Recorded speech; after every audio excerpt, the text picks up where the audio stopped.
But another thing I'm going to talk about very briefly is that some of this abuse has become very scientific, has become very much even funded, dare I say, by the scientific establishment within certain dark parts of our United States government. And that might shock some of you, but the fact of the matter is that ever since at least the 1940s, we have had an influx of scientific, and I use that word rather loosely, researchers who have been studying the effects of torture and pain on children. And this has been funded by the Department of Defense and funded by the CIA as an effort to create super spies. Originally this was called Mk-Ultra, and it basically involved Dr. Joseph Mengele. How many of you have heard of him? The angel of death at Auschwitz. Over there he was torturing and experimenting on hundreds of children, working on cloning, working on, again, trying to figure out ways to create a super soldier, a super spy. And when he came over here, believe it or not, he was allowed to come to America under a thing called Operation Paperclip, along with hundreds of other Nazi scientists, both rocket scientists and medical scientists. The most famous rocket scientist would, of course, be Wernher von Braun, who helped us with the space program and probably made possible the moon landing.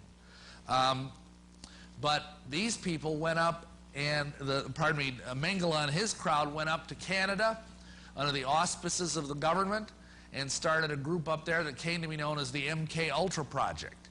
And there they took children out of Canadian orphanages, gave them a brand new drug at that time, which was called lysergic acid diethylamide 25, LSD. They tortured them horribly and tried to turn them into super soldiers. The Canadian government finally found out about this and threatened to expose the whole thing and made them stop. They settled out of court, so to speak, for a huge sum of money, but it didn't stop.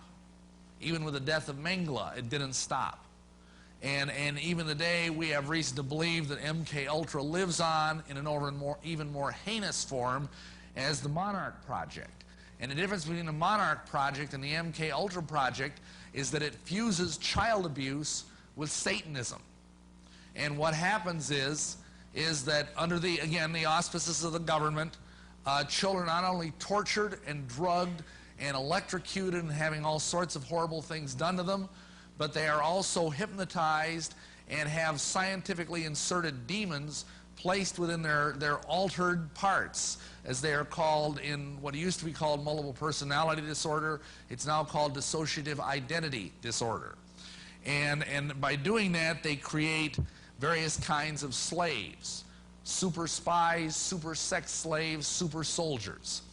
And this is a very dismaying part of what the government is doing, but this is one of the many black projects that it is unknown to most, probably 99% of the American people.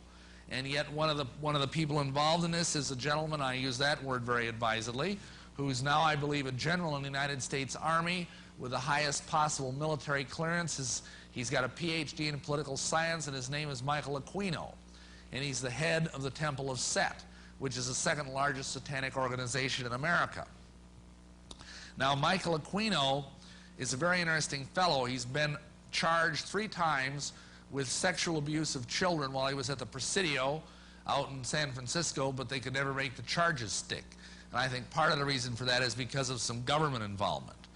But this is just to illustrate the strong connection, which I'm going to touch on later, between Nazi Germany and the occult. Both Anton LaVey and Michael Aquino are very fond of Nazism. Because Hitler developed a huge magical system to help fuel his Third Reich. And if you want proof of this, you can buy Anton LaVey's his third book, the Masonic Rituals. Yeah, really. Actually, there are some Masonic rituals in there. No, it's called the Satanic Rituals. And in this book, there are 2 Nazi black magic rituals from the 1930s. And Aquino was very familiar with all this. And so when he was over in Europe, I believe this was in the early 80s, I have the exact date in one of my books, I don't have it in my memory, he went to Wewelsburg Castle, Now, if you ever heard of Wewelsburg Castle, it was the temple of the SS. It was like the spiritual heart of Nazism. And it was bombed by the Nazis toward the end of the war. And so it's just in ruins today. But this Aquino, this shows you the kind of mentality this guy has. He went there because he liked the vibes. And he wanted to do an occult working there. And while he did this occult working, he claims he had a hierophany, an appearance of a god.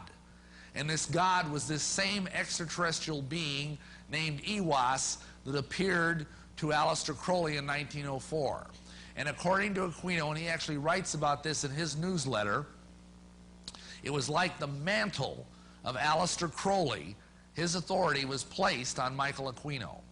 And that he is like the John the Baptist, if you will, for the coming Antichrist.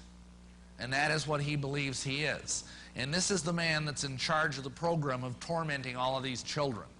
And today there seem to be, if our ministry is any indication, there seem to be literally hundreds of people who are now in their 20s or 30s or even 40s who have been victimized by this monarch program.